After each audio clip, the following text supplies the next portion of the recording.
बिना दही बिना इनो बिना सोढ़ारे नरम नरम सुजी चकली सहित कोबी भजा सकाळर ब्रेकफास्टରେ ଖାଆନ୍ତୁ कि रातिर डिनर छोटठू बड़ समस्त पसंद आसो।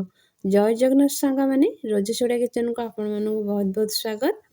से प्रथम ये देखु मैंने गोटे मेजरमेंट कप रे नवा गोटे कप सुजी माने ग्राम हिसाब से कहले 225 ग्राम सुजी नहीं आपण हिसाब से आपण सुजीर क्वांटिटी कम कि बेसी करें। एबे आमे आको गोटे बड़ बाउल को ट्रांसफर करनवा। एबे से दबा पानी पानी एठी मु माने जो कप रे मापिकी सुजी नहीं से कप रे मापिकी गोटे कप पानी नहीं आको आमे गोळेई नवा। गोळे की आको आमे 10 मिनिट छाड़ी दबा माने सुजीटा को फुलिबा पई। से भितर आमे कोबी भजा बनै नबा। कोबी भजा बनै पे प्रथमे एठी मु बेलार किछि पानी नौची सेतरे किछि हल्दी पानी ऐड करूची जोथरे कि आमे कोबीटा को धोई नबा। देखो कोबीटा को प्रथम आम कौन करवा ना मैंने हाथ में एमती प्रेस करदेवे। प्रेस करदे कौन हम ना कोबीटा काटापी सुविधा हम। मुझे सरू सरू साइज्र पतला पतला साइज्र काटी।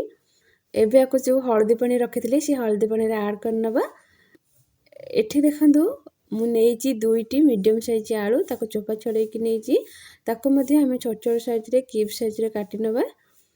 गोटे मीडियम साइज पियाज ताको मध्ये हमें स्लाइस करनवा। गोटे बड़ साइज्र टमाटो थिला फाड़े टमाटो मुझे नहीं ताकू मत स्लाइस करनवा। 2टी कंचा लंका। एबे कौन करबा ना गोटे कड़ाई बसेबा से नबा सोरिष तेल 3-4 चमच तेल टिके हल्का गरम हैला परे एथे नबा हाफ चमच जीरा। जीराटा हल्का फुटिला परे एथे नबा स्लाइस करी रखिथिबा पियाज। पियाज को पकेकी आकु टिके हल्का लाइट गोल्डन कलर हैला पर्यंत भाजीबा। गैस फ्लेम को मीडियम लो रखिथिबे। पियाज टिके हल्का लाइट गोल्डन कलर हैला परे एथिरे आमे हाफ चमच छेचा हैथिबा रसुण हाफ चमच छेचा हैथिबा अदा को ऐड करिबा। अदा रसुण को हल्का टिके भाजिला परे एथिरे आमे नबा काटिकी रखिथिबा टमाटो कंचा लंका को पकेकी टमाटो को हल्का टिके भाजिबा माने हल्का टिके ये सॉफ्ट हो माने पूरा ताको सॉफ्ट करेबेनि बा टमाटर कंचा अंशटा जीवरी। एबे आमे एथिरे काटिकी रखिथिबा आलू ता सहित एठी मो किछि ग्रीन मटर मध्ये ऐड करिछि। हाफ चमच हल्दी पाउडर पकेकी आको कोन करबा ना गोळेई नबा। गोळेकी आको 1 मिनिट पाखा पाखी हमें भाजीबा। लो फ्लेम रे गैस को ए समय रखिथिबे। हम जो कोबी की पानी रे पकेइथिले कोबी की छाणी की पकेई नबा। पत्र कोबी की पकई साइला परे गैस रो फ्लेम को मीडियम रे रखिदेबे।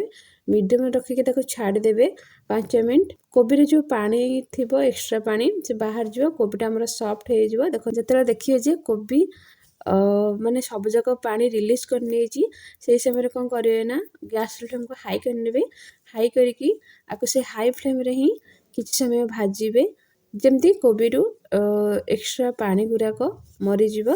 एबे मात्रे स्वाद अनुसार लूण पकेकी आको छाड़ी देबा सिझिया पई। सिझिला परे देखंतु एबे हमें एथरे नबा 1 चमच धनिया पाउडर हाफ चमच चीनी एथरे हम ऐड करबे जोथि टेस्ट बहुत बढ़िया आसीबो। एबे देखंतु कोबी रु एक्स्ट्रा पानी गुरा मरी गला परे आमे एठी किछि काटिक रखिते धनिया पत्र को ऐड करिबा। ऐड करके आको भाजीबा। जेतेले पत्र कोबी रु पानीटा मरी जीवो सेतेले कोन करिवे ना पत्र कोबी के खेले देबे नचेत कौन होबो ना पत्र कोबीटा सिझालिया लागे माने अधिक सिझि गेले सिझालिया लागिबो। ता सहित रहिला जमा भी पत्र कोबी के घोड़ेबेनी। घोड़े माने से आ पूरा सिझी गले पत्र कोबी भजा खाए पे जमा भी भल लागिबोनी। टिके कंचा कंचा टाइप रो थिबो खाए पे बहुत भल लागिबो। एबे देखंतु पत्र कोबीटा हमर हे गेलानी ऑलरेडी। आलू मध्ये बढ़िया से सिझी जाइची कोबी मध्ये बढ़िया से सिझी जाइची। एबे को कोन करबा ना गोटे जगह को काढी नबा गैस फ्लेम को ऑफ कर नबा। आ एठी देखंतु मु जो सुजी की बतरे की रखी थिली 10 मिनिट ताको एबे हमें ग्राइंडिंग करबा। एथिरे हमें पानी जमा भी ऐड करबानी। देखंतु एई टाइप रो ही ग्राइंडिंग करे पूरा स्मूथ पेस्ट तार बने दे जे पूरा चिकन करके बाटी नबा। देखंतु तार कंसिस्टेंसी एई टाइप रो रहिबो माने हमें 1 कप सुजी रे 1 कप पानी ही लागिबो अधिक पानी लागिबोनी। एबे हमें थे देबा स्वाद अनुसार लूण। आपण जेले एमते प्लेन कर परिबे नचेत का भृषण पत्र काटिकी आपण ऐड कर परिबे। हाफ चमच जीरा जोथिरे की ପିଠାର ସ୍ୱାଦଟା ବହୁତ ବଢ଼ିଆ ଆସିବ। ଏବେ ଆକୁ ଆମେ ଗୋଳେଇ ନେବା। ଗୋଳେଇ ସାରିଲା ପରେ ଏଠି ଦେଖନ୍ତୁ ମୁଁ ଗୋଟେ ଫ୍ରାଏ ପ୍ୟାନ୍ ବସେଇଛି। ଏବେ ସେଥିରେ ହାଲକା ଟିକେ ତେଲ ଗ୍ରେସ୍ କରିନେବା। ଗ୍ରେସ୍ କରିକି ତାକୁ ଆମେ ଆପଣ ଚାହିଁଲେ ପୁରା ପତଲାର ମାନେ ଦୋସା ଟାଇପ୍ର ବନେଇକି ଖାଇପାରିବେ। ଚକୁଳିଟା ଟିକେ ମୋଟା ଟାଇପ୍ର ଟିକେ ବନେଇକି ଖାଉଛନ୍ତି ତାହେଲେ ଆପଣଙ୍କ ଚକୁଳି ପିଠାଟା ସଫ୍ଟ ହେବ। ଦେଖନ୍ତୁ ଆପଣଙ୍କର ରେଡ଼ି ହେଇଗଲା ସୁଜି ଚକୁଳି ସହିତ କୋବି ଭଜା। ରହୁଛି, ପୁଣି ଦେଖା ହେବ ନେକ୍ସଟ ଭିଡ଼ିଓରେ। ସେ ପର୍ଯ୍ୟନ୍ତ ସମସ୍ତଙ୍କ ଦିନ ଶୁଭଙ୍କର ହେଉ। ଭଗବାନ ସମସ୍ତଙ୍କୁ ଭଲରେ ରଖିଥାନ୍ତୁ।